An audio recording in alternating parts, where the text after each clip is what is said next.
नमस्कार दोस्तों। आखिरकार मिल्कीपुर उपचुनाव के लिए भारतीय जनता पार्टी ने अपना कैंडिडेट घोषित कर दिया है और बताया जा रहा है कि ये जो कैंडिडेट जिनका नाम सामने आया है वो पार्टी के एक साधारण से कार्यकर्ता हैं और उनको टिकट दिया गया है। हालांकि मिल्कीपुर की सीट पर बीजेपी में टिकट पर काफ़ी मंथन हुआ और काफ़ी लंबे विचार विमर्श के बाद जो नाम निकल कर सामने आया वो नाम है चंद्रभानु पासवान, जो पासी जाति से ताल्लुक़ रखते हैं। हालांकि इससे पहले रेस में कई नाम चल रहे थे। एक प्रशासनिक अधिकारी सुरेंद्र रावत का नाम भी चल रहा था, बाबा गोरखनाथ का नाम भी चल रहा था, लेकिन इन सभी नामों को पछाड़ते हुए एक चौंकाने वाला नाम सामने आया और वो नाम है चंद्रभानु पासवान।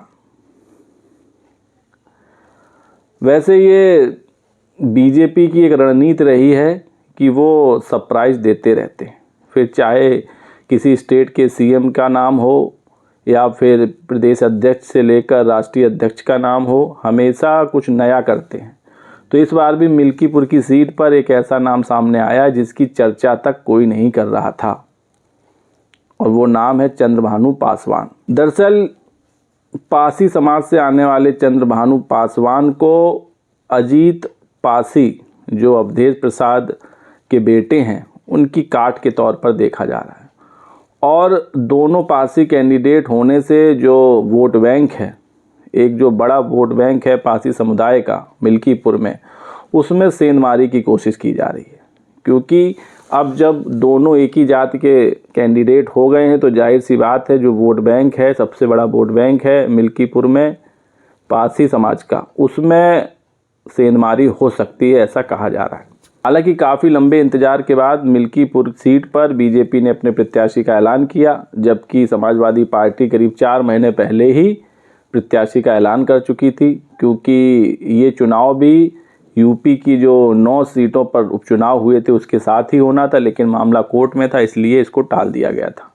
तो अब ये चुनाव होगा 5 फरवरी को दिल्ली चुनाव के साथ और नतीजे भी 8 फरवरी को सामने आ जाएगा कि मिल्कीपुर में कौन जीतने वाला है।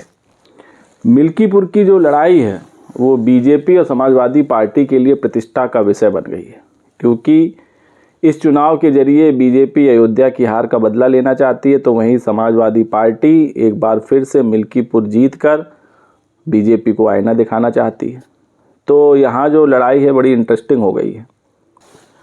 आखिर बीजेपी ने चंद्रभानु पासवान को ही प्रत्याशी क्यों बनाया, इसके पीछे भी एक बहुत बड़ी रणनीति है। रणनीति ये है कि मिल्कीपुर में करीब 3,58,000 वोटर हैं और अगर जाति समीकरण पर नज़र दौड़ाएं तो करीब 1.25 लाख दलित वोटर हैं और इस विधानसभा में 55 से 60% के करीब पासी वोटर हैं।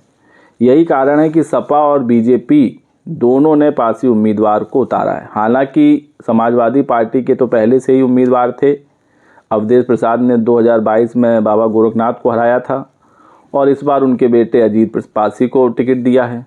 तो सपा के तो ये प्रत्याशी पहले से तय थे, लेकिन सपा की रणनीति को देखते हुए बीजेपी ने इस बार दांव चला है और एक ही जाति के उम्मीदवार को मैदान में उतारा है।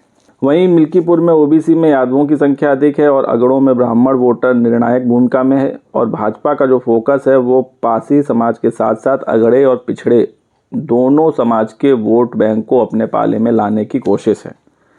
इसी वजह से चंद्रभानु पासवान पर दांव लगाया गया। वैसे आपको बता दें 1977 से लेकर 2022 तक इस सीट पर सिर्फ 2 बार ही बीजेपी के प्रत्याशी की जीत तय हुई है। एक बार जब बाबा गोरखनाथ ने हराया था अवधेश पासी को 2017 के चुनाव में और इससे पहले 1991 में भाजपा के मथुरा प्रसाद तिवारी ने जीत हासिल की थी। तो मिल्कीपुर की सीट पर सिर्फ 2 बार बीजेपी जीतने में कामयाब रही है और हर बार उसको हार का सामना करना पड़ा है। इसलिए मिल्कीपुर की जो चुनौती है वो बीजेपी के लिए काफ़ी कठिन मानी जा रही है।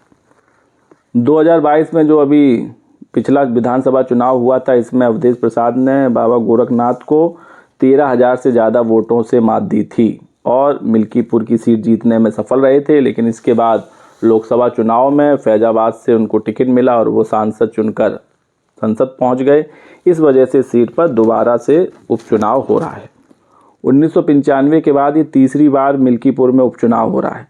और इससे जो पहले उपचुनाव हुआ था उसमें कल्याण सिंह की जब सरकार थी तब सपा विपक्ष में होते हुए भी चुनाव जीतने में सफल रही थी। दूसरी बार 2004 में उपचुनाव हुआ था, तब सपा की सरकार थी, तब सपा के रामचंद्र यादव जीतने में सफल हुए थे और जो बीएसपी थी वो दूसरे नंबर पे थी। वहीं इस सीट पर बीएसपी ने भी एक बार जीत दर्ज की है और साल 2007 में जब विधानसभा चुनाव हुआ था तब आनंद सेन ने बसपा के टिकट पर जीत हासिल की थी। लेकिन उसके बाद जो है बीएसपी वो दूसरे या तीसरे नंबर पर रही, टक्कर देती रही।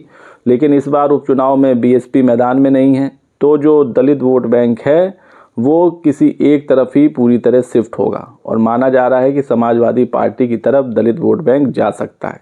और अगर ऐसा हुआ तो समाजवादी पार्टी की मिल्कीपुर पर जीत तय मानी जा रही है और यही वो वोट बैंक है जो जीत और हार का निर्णय तय करेगा।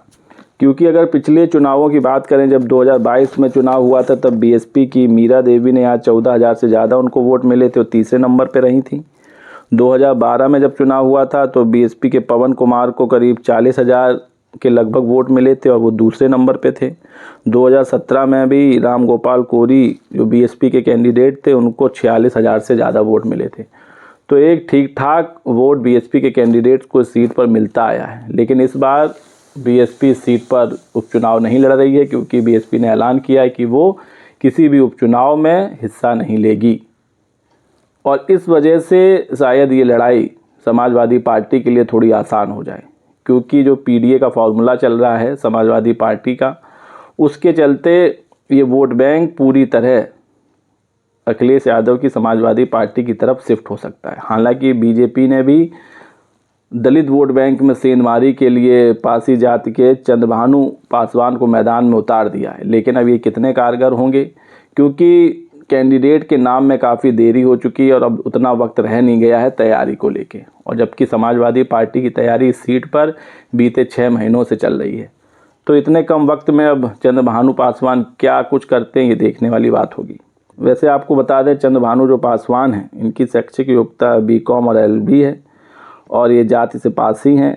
भाजपा की अयोध्या जिला कार्य समिति के ये सदस्य हैं और जो इनकी पत्नी है ये 2 बार जिला पंचायत सदस्य रह चुकी हैं और इनके पिता भी 2 बार ग्राम प्रधान रह चुके हैं। तो सियासत में, स्थानीय सियासत में इनके परिवार की ठीक ठाक रसूख है और इसी वजह से इनको भी टिकट दिया गया है। तो क्या मिल्कीपुर में बीजेपी के चंद्रभानु पासवान समाजवादी पार्टी को टक्कर दे पाएंगे, ये देखने वाली बात होगी। फिलहाल आपकी क्या राय है कमेंट्स करके बताइए। वीडियो पसंद आया हो तो चैनल को लाइक शेयर और सब्सक्राइब करना ना भूलिए। तब तक के लिए नमस्कार।